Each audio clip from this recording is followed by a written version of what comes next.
What's going on, everyone? We got a very exciting day ahead of us. But before we start, we gotta throw a couple parts in the car.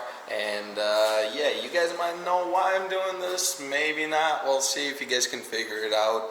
But then after that, we're going to meet up with one of the guys in Ann Arbor. Gonna do a little collab, like a combined video, so you guys gonna see it in a bit.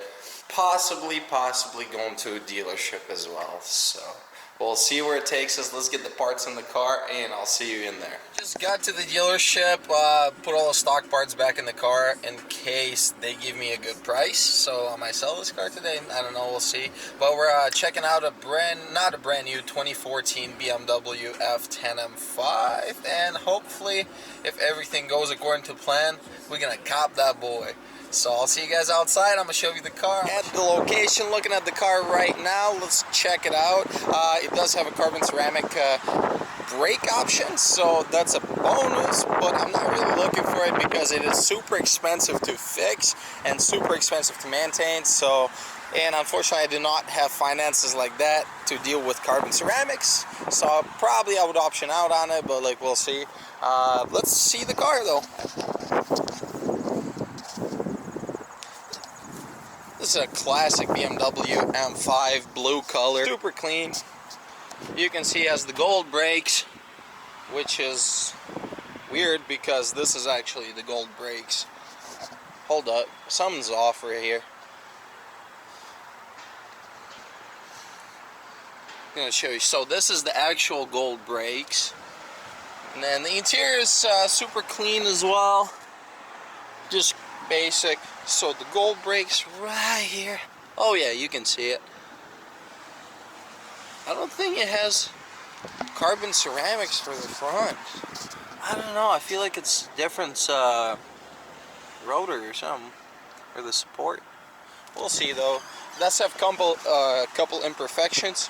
Like you can see the scratches on like the lines and stuff like that. I'm pretty sure this fender was taken apart because the gap doesn't line up, and you can see the rocks on the inside right there, and it's all scratched up. A lot of stuff not lining up, so it's kind of interesting, but hopefully I can get the price down a bit. You can see a lot of swirls on the paint, a lot of swirls. So we'll see where it takes us. We're out here making a YouTube video, and we got BeemerFam here with us. What up? So we're going to be doing a review on my car and just having fun, you know, having a good time. I'm checking out his E39 M5 right now. That thing is actually pretty loud. I was following him, and on the downshifts, when he like rev matches, sounds insane good. So I'm in love with the car. If you guys don't know who he is, which you probably do, but there's his Instagram and his YouTube channel. Feel free to go follow him, and you know, he's posts some quality content, a lot of car reviews and stuff like that. He does the skits and the funny BMW M drivers, AMG drivers, all that stuff. So definitely check him out. But we're about to go for a ride in my car. He's gonna see how it feels. I don't know if you guys know, it's a 335 F30 stage 2 with pretty much all VRSF bolt-ons and BM3 mode, producing 430 horsepower. So that's my car right there. Throttle is very responsive. Yeah.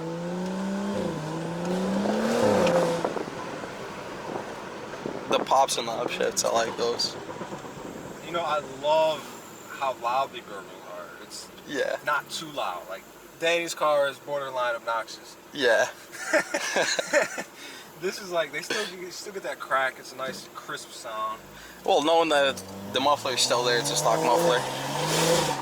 And you can hear the turbo too. Yeah. The biggest thing I want to find out is how this thing corners compared to the F80 F3.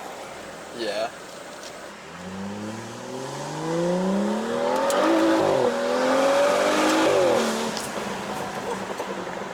It's weird being in the passenger seat.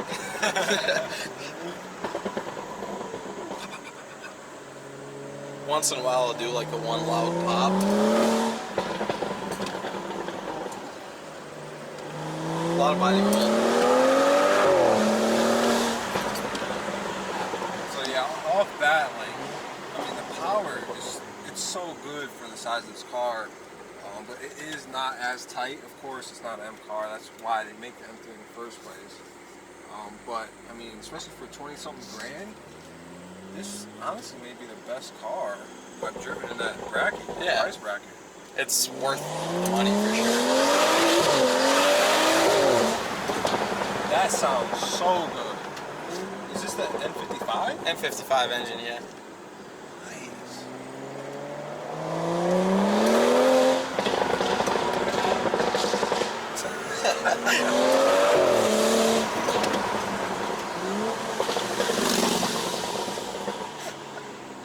The pops, and I love them. Yo, this is a blast. Definitely. I mean, especially, I did put some money into it, but all the parts are relatively cheap. BeemerFam makes really good parts, really cheap parts. Like intercooler was $350. Downpipe was $250. Like once you're in the M car, the parts get out of this world expensive type of deal. Exactly. So, and you can make the M power out of this car without like spending the extra money, I guess. So like $1,000 in this car gets you a lot further. Yeah. Than $1,000. I pretty much went full bolt on for $1,600. That's crazy. Except for the air intake, and that's it. Yeah, but and then the rest of it was exterior mods, wrap, wheels, all that. And I actually ended up bending one of the wheels too in May. Just bent it and messed up the sidewall on the tire, and cut a nail in the back right tire as well, all at the same time, and literally had to get all new 4 sets of wheels, or 1 wheel and 4 tires. Your luck, bro. Yeah. Not good with this car. Literally, but these tires are $300 a piece because they're run flats. So it's a $1,200 set, and then a wheel on top of that. Finished up doing a review with BeemerFam. He checked out my car, got to take it for a spin, did a lot of roll-bys, or like the drive-bys, fly-bys. Yeah. So check out his video. I'll put a link down in the description. It was actually fun. Great guy. It was nice to meet him. I kind of screwed him over earlier in the year. He wanted to do a review on my car, but I blew my charge pipe, blew my coolant line after, then blew my vacuum line after, so I kind of kept putting it off, and then just kind of forgot about it, and finally got back to him, and I'm like, yo, I'm down to do a review. Let's make it work. And I'm glad that he actually was like, alright, yeah, sure, I'm down, because a lot of other people could have been like, oh no, you screwed me over, like whatever. But it turned out pretty good. Great guy. So go follow him on Instagram, go follow him on YouTube. And yeah, I'm going back to the dealership to check out the M5 again and get the numbers and see where the numbers take us. I might be leaving that dealership in that M5, might be not, we'll see. But I do have the stock parts for this car. I have the cables and everything in case they want me to detune the car and bring it back to stock. I'm like, alright, I got everything here. So I'm prepared. I got my title, 2 keys and everything. So might be coming out of there with an M5. And if that's the case, that's going to be a fun build. That's going to be 700 plus horsepower. So definitely a step up from this car. Going back to the dealership to get the numbers in the F10 M5 and see what's going on, whether it is what I'm looking for or not, whether I can pull that weight or not, you know, when it comes to financials. It is a little bit more of a financial pull for me, but it's no big deal. I love, of course, too much not to do it. So I forgot to actually test drove the car after I guess I showed you the exterior, and I didn't really talk about it at all because I was in a rush. I was trying to get back to Ann Arbor to make a video with BeemerFam, and I was running late as it was, so I didn't have enough time to talk about it. But now I do. I'm driving back to the dealership, and I just want to let you know that BMW F10, it felt super comfortable. Like, I did not expect it to be that comfortable at all. It's way more comfortable than my car, and it was more of like a perfect daily, I guess. Like, my car is fun and it's a really good daily, but it is a little more harsh on the ride. It's not as comfortable. The seats in the M5 were super comfortable. Like, they were really like your back kind of like sunk in there, and they were cushiony, versus these seats feel a little more stiff, and the acceleration was good. It was great. Like, the car went really well. It was pretty quick, but you did not feel the speed as much because you're in a bigger car. It feels like it weighs a little more, and it feels more planted and stable on the road. So it's not as like emotional. It's not as raw as like in this car. And I don't know. I love that car. It feels a little more numb than my car right now. When it comes to emotions, yeah. And alright, I keep messing up over here. You want to be on the vlog? What are you thinking? Huh? What are we supposed to say? I don't know. No, just talk about it. She's laughing at me. This is my girl Kaylee over here.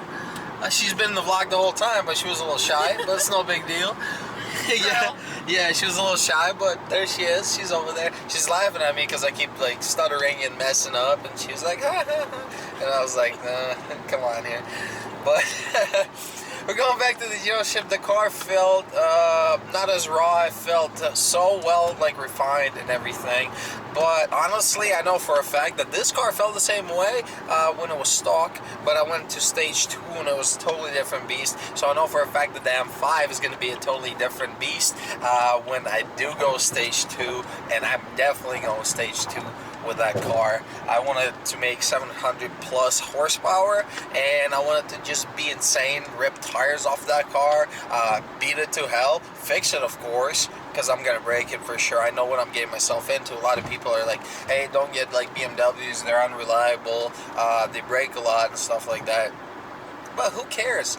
You gotta pay to play. That's how I look at it. Even with this car, I knew stuff was gonna break, and stuff did break. But I knew what I was getting myself on, like into, before I even bought this car, and I was willing to spend the money because of how much joy and like excitement I got out of this car. I was willing to spend the money to fix it, to get more excitement, more fun out of this car. It's worth it. You gotta pay to play. So, yeah, I'll see you at the dealership. Peace. I'm pulling up at 3. This car just ain't the same without you here next to me. All I wanna do is ride slow, hey, ride slow, hey, ride slow, like a ghost, ride slow, hey, ride slow. Alright, so leaving the dealership now, and yeah, no BMW M5 unfortunately, and also fortunately.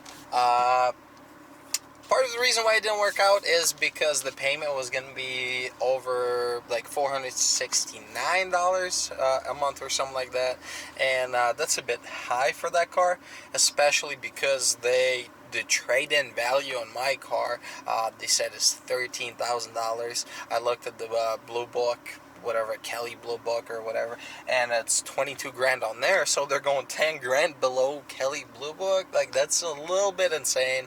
That's a bit excessive, and yeah, I'm definitely not gonna do that simply because of the trade-in value. If anything, I'm gonna sell it on my own for like 20 grand or so, and then I'll use that as the down payment and then finance the rest. But we'll see. Definitely a low blow on their part.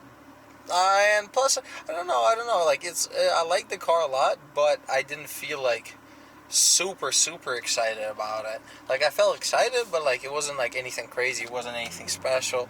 Yeah, so yeah, that was the day today. It was a nice little fun day. Got to check out the M5, got to go to Ann Arbor, make a little video, you know, maybe almost bought an M5, but not really, didn't work at all. And yeah, that's it. So that's a wrap for this. Follow me on Instagram, 335_F30. Subscribe to this channel. Click that, notification bell. And I'll see you in the next video. Peace.